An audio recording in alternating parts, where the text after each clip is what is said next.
Isang mapagpalang hapon po sa ating lahat mga kapatid. Isang mapagpalang gabi po sa Pilipinas. Kaya isang mapagpalang araw, oras sa lahat ng mga kapatid natin na nakikinig sa mga sandaling ito at nanonood. Ako po ay nagagalak at natutuwa. Amen. Na muli ay makasama ninyo mga kapatid upang makapaghayag ng salita ng Diyos.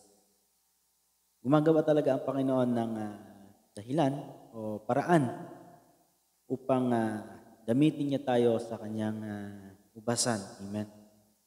Bagamat malayo ay hindi hadlang upang hindi tayo maglingkod sa kanya. Amen. At kamusta po kayong lahat? At ako'y nagagalak. Amen. Ako'y natutuwa. Labis ang aking gagalakan na makasama ko kayo sa hapong ito, sa mga oras na ito upang muli ay magbulay-bulay, mag-aral ng kanyang mga salita. Amen. Sa hapong ito mga kapatid, sa mga oras nito ay pag-aaralan natin ng kanyang salita at makikita natin ang kanyang salita mula sa Book of Galatians, mula sa aklat ng Galatia, chapter 3, verse 28. Amen. Sabi dito, kung may mga Bible kayo, samahan niyo ako mga kapatid na basahin ang Galatians 3:28. Wala nang pagkakaiba ang Hudyo at ang Griego, ang alipin at ang malaya, ang lalaki at ang babae. Kayong lahat ay iisa dahil sa inyong pakikipag-isa kay Kristo. Amen. Tayo pong lahat ay sumandaling manalangin. Father God in heaven, hallelujah. Pinupuri ka namin ng Diyos at ina-acknowledge ang iyong presensya sa mga sandaling ito. Father God, dalangin nga namin, Panginoon, na linisin mo kami, O Diyos. Buksan mo ang aming spiritual ears, Father God, spiritual eyes, O Lord, upang mapakinggan namin ang maayos. Kita namin, Panginoon, yung masalita na iyong ihahayag sa mga oras na ito. Gamitin mo ako, Panginoon, upang daluyan ang pagpapalang espiritual sa aking mga kapatid at sa lahat ng mga nakikinig. Ikaw na, Panginoon, ang siyang maitaas, hindi ang sinuman, Father God. Pagpalain mo ang iyong masalita, pagpalain mo ang lahat ng aking mga kapatid na nakikinig sa mga oras na ito. Pagpalain mo ang bawat isa. Maraming salamat. Ito po ang aming samantalangin in Jesus' name. Amen and amen. Ay mga kapatid, at lumabas ang verse na ito, ang kanyang salitang ito mga kapatid, dahil sa isang experience na aking napagdaanan itong mga nakaraang buwan. Amen. Bagamat ako'y malayo, naghahanap tayo ng isang gawain upang magpatuloy tayo sa paglilingkod sa Kanya. Ngunit binigyan tayo ng challenge ng Panginoon. Kaya binigay niya sa akin ang salitang ito upang mas lalo pang umibay ang aking pananampalataya. Amen. Nung mabasa ko, mga kapatid, ang salitang ito ay tunay nga na napakabuti ng Panginoon. Dahil sa kanyang harapan, tayong lahat ay pantay-pantay. Amen. Sabi nga ng Book of Galatians 3:28, wala nang pagkakaiba ang mga Hudyo at ang Griego. Wala nang pagkakaiba ang mga alipin sa mga malaya. Wala nang pagkakaiba ang mga lalaki at ang babae. Kayong lahat ay isa dahil pinagkaisa tayo ng Panginoon. Pinagkaisa tayo ni Jesus Christ. Amen. We are all equal in the eyes of God. Hindi habang panahon, mga kapatid, ay magkakasama-sama tayo sa isang gawain dito sa ibang bansa. Amen. Gaya ng sitwasyon ko ngayon, hindi natin alam kung ano ang dahilan ng Panginoon kung bakit ako napalayo. Amen. Dahil sa kabila ng aking desire na makapaglingkod muli o makapag-minister muli sa nakasama ninyo diyan sa Riyadh. Amen. Ngunit hindi ito pinahinintulutan ng Panginoon. Binigyan niya ako ng challenge. Amen.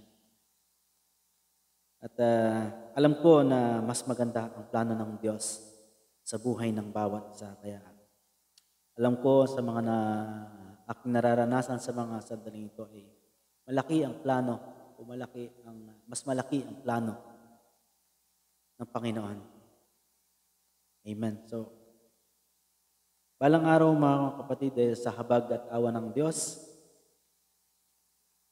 pag-uwi natin sa ating mga kanya-kanyang bayan sa Pilipinas, alam ko na magkakaroon tayo ng mga kanya-kanyang gawain, mga sariling gawain o aatin tayo sa ibang mga gawain na makapag-commit tayo, upang ipagpatuloy natin ang ating mga nasimulan.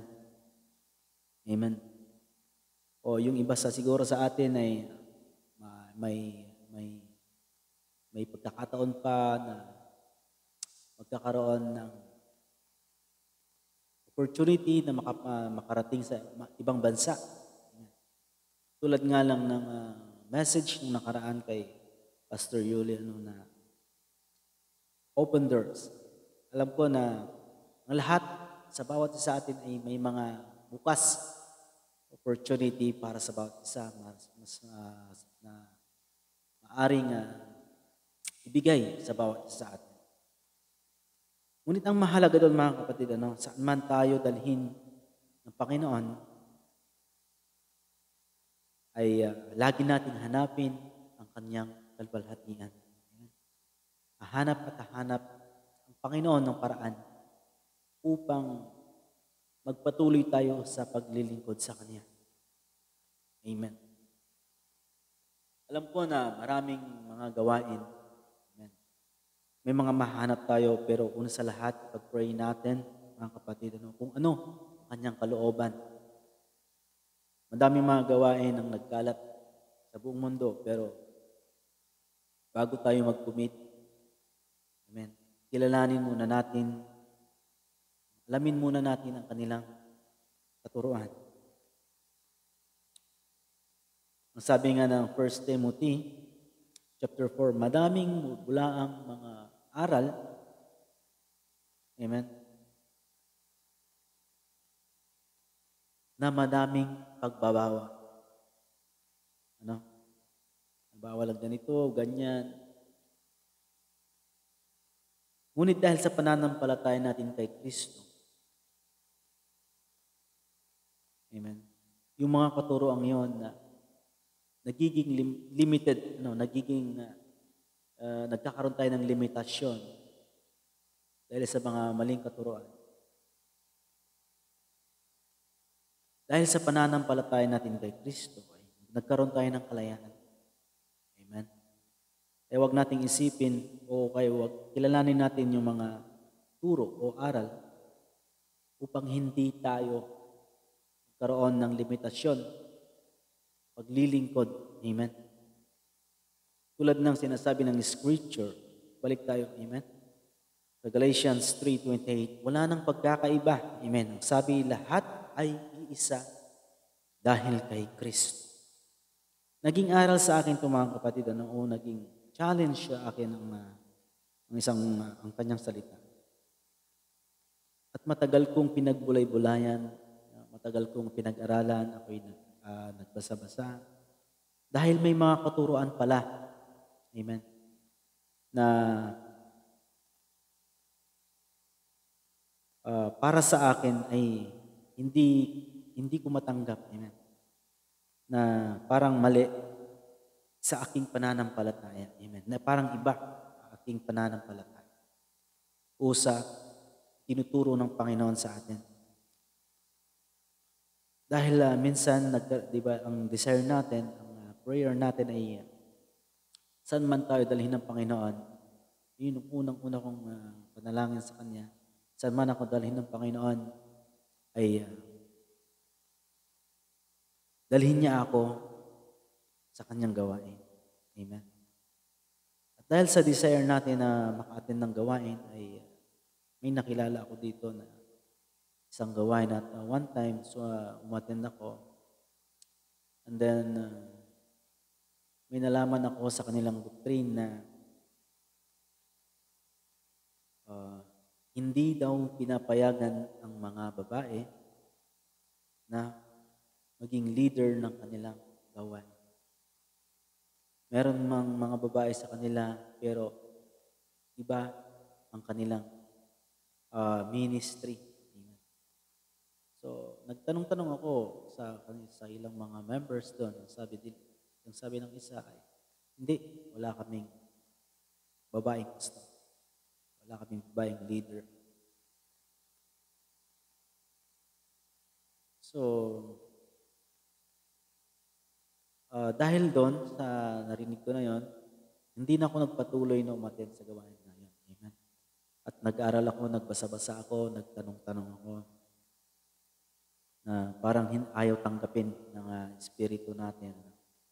Dahil parang taliwas sa tinuturo ng Panginoon ang katuroan ngayon. So, nagsaliksik ako mga kapatid, nagbasa-basa ako. At ito ang sagot ng Panginoon. Ang Galatians 3:28. Amen. Na wala nang iba. Wala nang pagkakaiba ang mga Hudyo sa Grego. Wala nang pagkakaiba ang mga Alipin sa Malaya. Wala nang pagkakaiba ang mga babae sa lalaki. Tayong lahat ay iisa dahil kay Kristo. Tayong lahat ay pantay-pantay dahil sa pananampalataya natin kay Kristo. Ano man ang kalagayan natin sa buhay ngayon, mayaman ka man, mahirap, o nasa gitnang level ng atas ng pamumuhay, maganda man ang profesyon mo ngayon, wala ka mang trabaho, magandang trabaho, pagdating sa Panginoon, mga kapatid, wala tayong dapat ipagmalaki. Lahat tayo ay pantay-pantay, tulad ng pagtingin niya sa atin. Tulad ng pagbaba niya rito sa lupa upang tayo iligtas. Amen. Halos lahat ng kanyang mapuntahan ay wala siyang nilalampasan upang ihayag ang kanyang mga salita. Amen. Tama ang sinabi sa book of Timothy, 1 Timothy chapter 2:12. Tama yung sinabi ni Apostle Paul doon na nabanggit niya na di niya pinapayagan mga babae na mangaral sa mga lalaki. Nabanggit yun ni Apostle Paul. Kaya ito yung mga ginagamit ng ibang katuruan upang hindi bigyan ng daan ang kanilang mga miyembro na babaihan na maging leader sa kanilang gawain. Amen. So, lahat pala ng kanilang mga sangay, lahat ng mga kanilang mga lokal ay even dyan sa Pilipinas ay hindi daw pinapayagan wala na maging leader sa kanilang gawain. So, ngunit kung iintindihin natin mga kapatid, kung iintindihin natin mabuti ang sinabi, amen, dito, ni Apostle Paul, na hindi ko hayaang magturo o mamahala sa mga lalaki, yung mga babae. Amen. Kung lalawakan lang natin ang ating pag-unawa sa tulong at habag ng banal na Espiritu ng Diyos,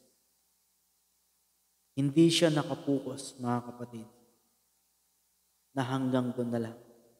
Hindi siya nakafocus as a negative approach sa mga mambabasa o sa mga mananampalataya.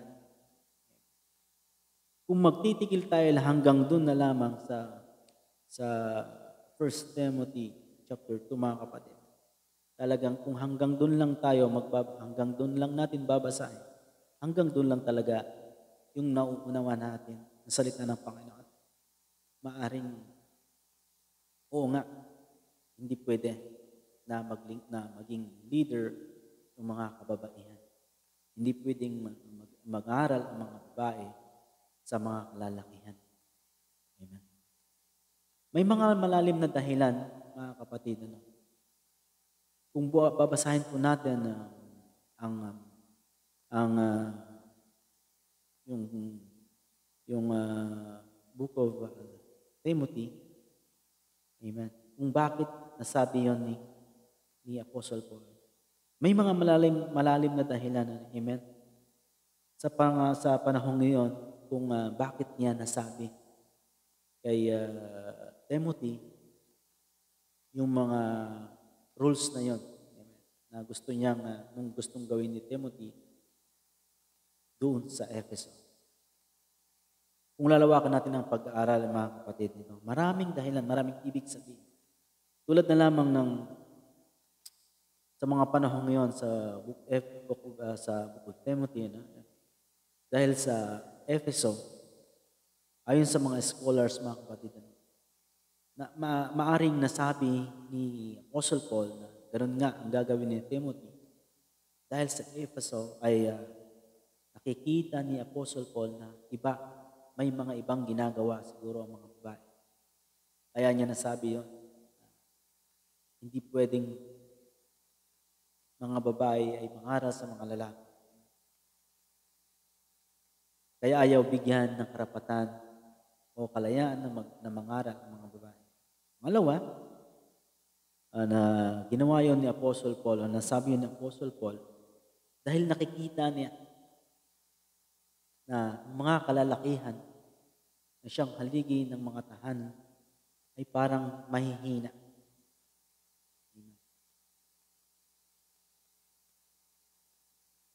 Kaya gusto ng Panginoon bilang mga haligi ng tahanan ay maglingkod. Sila yung dapat na maging masigasig sa paglilingkod sa Panginoon. Amen. Nasa mga huling araw na tayo, mga kapatid. So kailangan natin magdubli ingat. At ingat sa ating mga naririnig, sa ating mga naririnig na aral. Amen. Sa palagay natin, mga kapatid, applicable ba yung 1 Timothy chapter 2:12 sa panahon natin na dapat ay lalaki lang maging leader, dapat lalaki lang siyang mangaral, dapat lalaki lang siyang manguna. Amen. Para sa akin, mga kapatid, amen. Dahil sa aking pag-aaral, pagbabasa, mga kapatid, sa tulong at habag ng Panginoon, mas lalo niya akong binigyan ng mas matatag na pananampalataya, na binigyan niya ako ng wisdom na mas unawain pa ang kanyang salita, na hindi lang tayo mag-i-stick sa nabasa natin na hanggang doon na lang. Amen. Pag nabasa pala natin ang isang verse, hindi tayo magiging hanggang doon na lang. Amen. Kailangan pala nating pag-aralan. Kailangan nating palawakin ang ating pag-unawa, humingi tayo ng wisdom sa Panginoon kung ano ang ibig sabihin ng kanyang sinabi na yun. Kung ano ang ibig sabihin sa atin ng verse na yun, upang mas lalo nating maunawaan kung ano ang kanyang sinasabi. Kung tumitigil lang tayo, mga kapatid, hanggang sa nabasa natin yon na isang verse, at hanggang sa tinigilan natin ito ay nagkataon na yung nasabi, yung dulo ng verse na yun ay negative, so magiging negative ka na rin. Tulad ng 1 Timothy 2:12 na hindi niya pinapayagan ng mga babae na manguna. Kung titigil lang tayo doon, hanggang doon na lang tayo.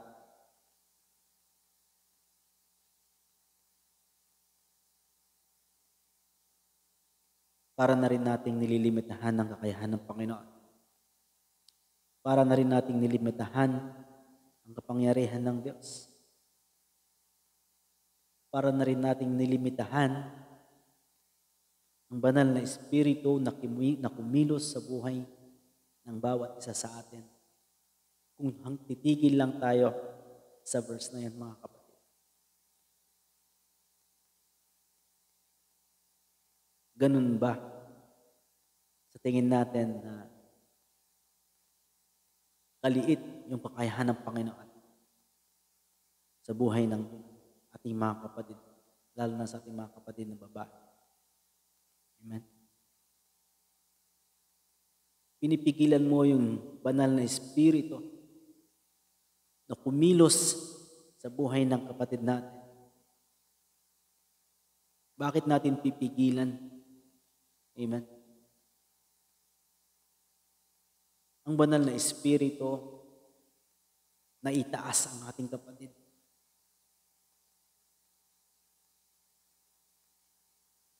Kung ikaw ay babae, amen,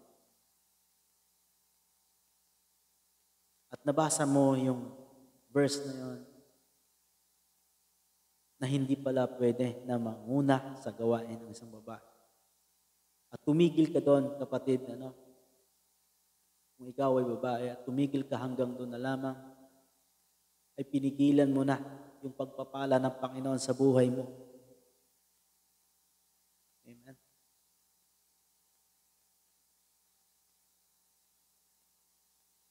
Kaya nga sa pagbabasa natin, mga kapatid, ng kanyang mga salita, sino ang unang-unang nagiging beneficiary? O kung sino yung unang tumatanggap ng kanyang pagpapala? Iba tayo na nagbabasa ng kanyang mga salita. At bilang mga nag-share naman ng kanyang mga salita, hindi lang tayo nag-share ng kanyang mga salita, kundi natututo din tayo sa kanyang mga salita. Amen.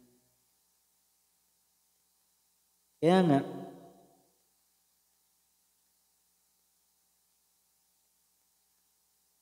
nang ipako ang Panginoong Hesus, amen, at mamatay sa krus ng Kalbaryo, tinanggal na niya, mga kapatid, yung division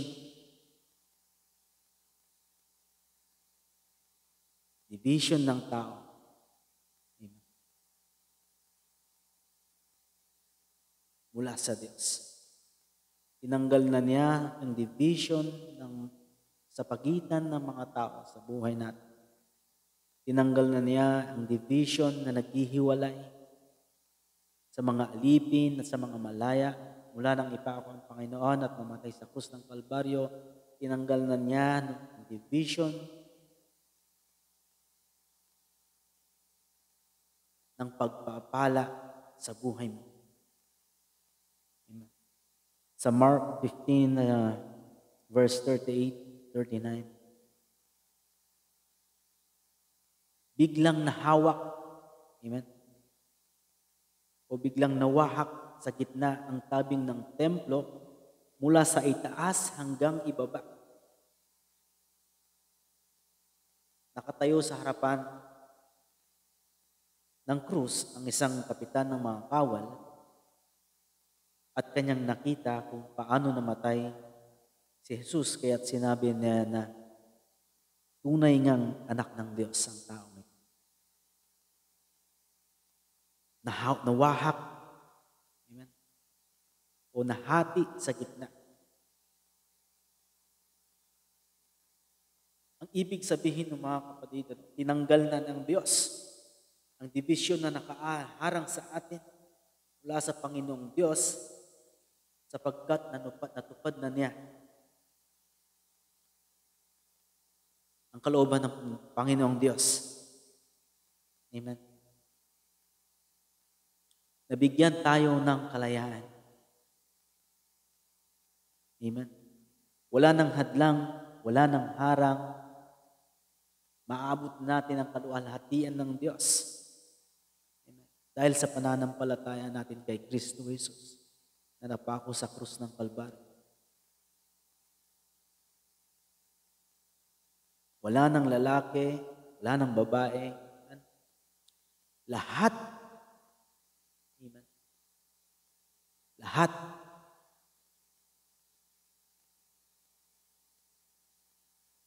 ay pwede nang manguna. Lahat ay gagamitin na ng Panginoong Diyos sa kanyang ubasan. Wala nang babae, wala nang lalaki, wala nang bata, walang matanda, walang mayaman, walang mahirap. Mas ginagamit ng Panginoon ang mga malalakas, ang mga mahihina, upang ipahiya ang mga malalakas.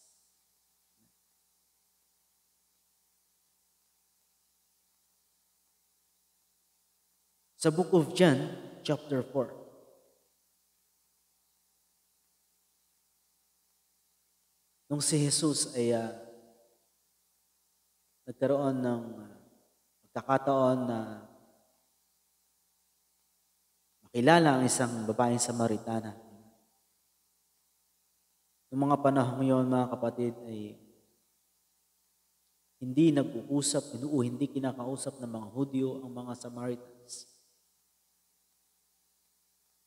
Kaya nasabi ng babae kay Jesus, humihingi si Jesus Christ ng tubig sa babae, hindi pinapayagang hindi kinakausap ng mga Hudyo ang mga katulad nilang Samaritans. Pero dahil kay Jesus, mga kapatid, tinanggal niya ang division sa pagitan ng mga Hudyo at ng mga Samaritans. Amen. Dahil kay Kristo, natanggal ang division ng upper kingdom at ng lower kingdom.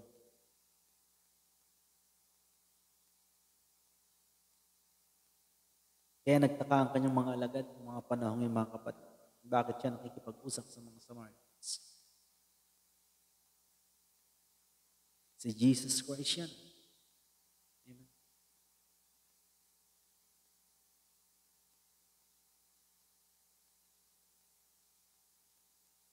Questionin mo ba? Questionin mo pa ba kung si Jesus Christ mismo ang kumilos sa buhay mo?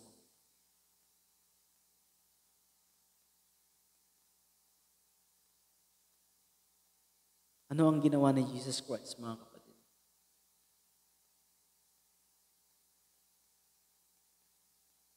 After nilang mag-usap ng babaeng Samaritan,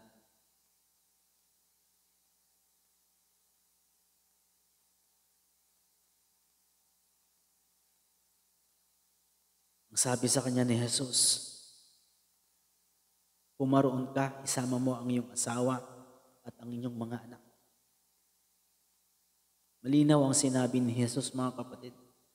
Binigyan niya ng karapatan upang ang Samaritana ang siyang magdala ng kanyang asawa at ang kanyang anak sa kanya upang makinig ng kanyang mga salita. Hindi sinabi ni Jesus Christ, mga kapatid, na dalhin mo ang iyong asawa dito at pangangaralan ko at upang ipangaral sa iyo.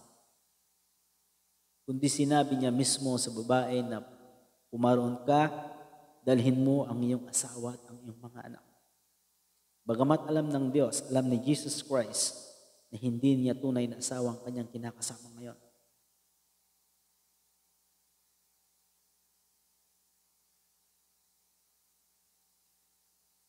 At ang nakakamangha dito, mga kapatid, ginamit ang Samaritana upang mahayag ang salita ng Diyos at manampalataya kay Jesus Christ sa kanilang lugar. At marami ang nanampalataya, maraming nakinig kay Jesus ng mga panahon ngayon. Bakit? Dahil si Jesus Christ ay kumilos sa buhay ng babae. Walang pinipili ang Panginoon.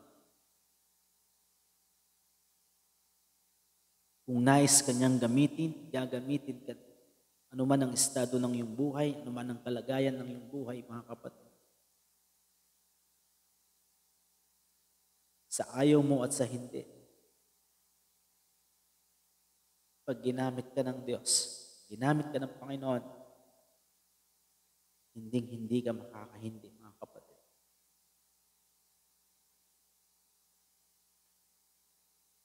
Paano natin ngayon sasabihin na hindi pwedeng maging leader? Amen. Ang mga babae sa iglesia, sa tahanan ng Panginoon, sa gawain ng Panginoon.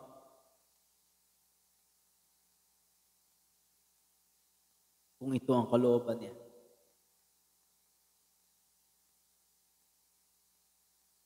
Wala tayong magagawa kundi sumunod, mga kapatid. Dahil mula nang manampalataya kay Kristo, binigyan na niya tayo ng kalayaan. Sabi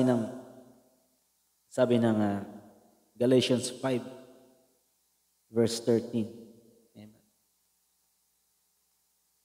Mga kapatid, tinawag kayo upang maging malaya. Amen. Ngunit huwag ninyong gamitin ang inyong kalayaan upang masunod ang pita ng laman, kundi maglingkod kayo sa isa't isa dahil sa pag-ibig.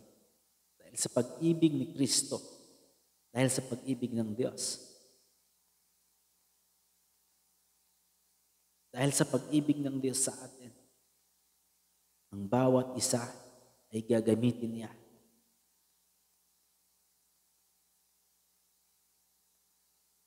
Ang bawat isa ay merong kalayaang binigay ng Panginoon. Binigyan niya tayo ng kalayaan. Kalayaang mamuhay ayon sa kanyang kalooban. Binigyan niya tayo ng kalayaan upang lubusang maglingkod sa Kanya. Mula nang tayo tumanggap ng kalayaan, naging malaya na tayong tanggapin ang Kanyang banal na Espiritu. Malaya na tayo sa ibang mga kautusan. Amen. Malaya na tayo, amen, na maglingkod sa Panginoon.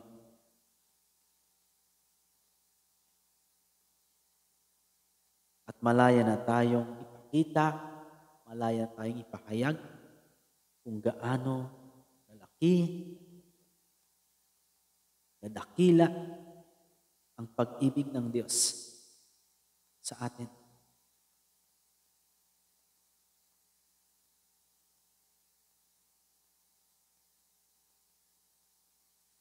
Lilimitahan mo ba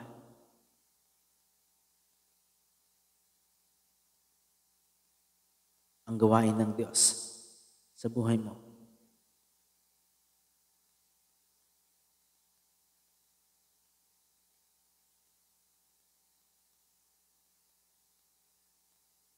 We are all equal in the eyes of God. Wala nang pagkakaiba ang Hudyo, ang Griego, ang Alipin at ang Malaya, ang lalaki at ang babae. Kayong lahat ay iisa dahil sa inyong pakikipag-isa kay Kristo Jesus. Tayong lahat ay manalangin. Maraming salamat, Ama, sa iyong salita sa mga oras na ito. Alam namin, Panginoon, na patuloy mo kaming minamahal at tinuturuan, Father God. Salamat, Panginoon, sa kalayaang ipinagkaloob mo sa amin. Salamat, Panginoon, sa pantay-pantay na pagtingin mo sa buhay ng bawat isa sa amin upang kami, Panginoon, ay maging malaya na maglingkod sa iyo. Palain mo ang buhay ng bawat isa. Patuloy kang manahan. Patuloy kang magturo, Father God. Patuloy mong kaming bigyan ng wisdom upang mas lalo ka pa naming makilala sa aming buhay. In Jesus' name we pray. Amen and amen. Maraming salamat po mga kapatid sa pakikinig sa maikling mensahe ng Diyos. Nawa ay mayroon po tayo na napulot na aral sa kanyang mga salita. At pagpalain po tayong lahat,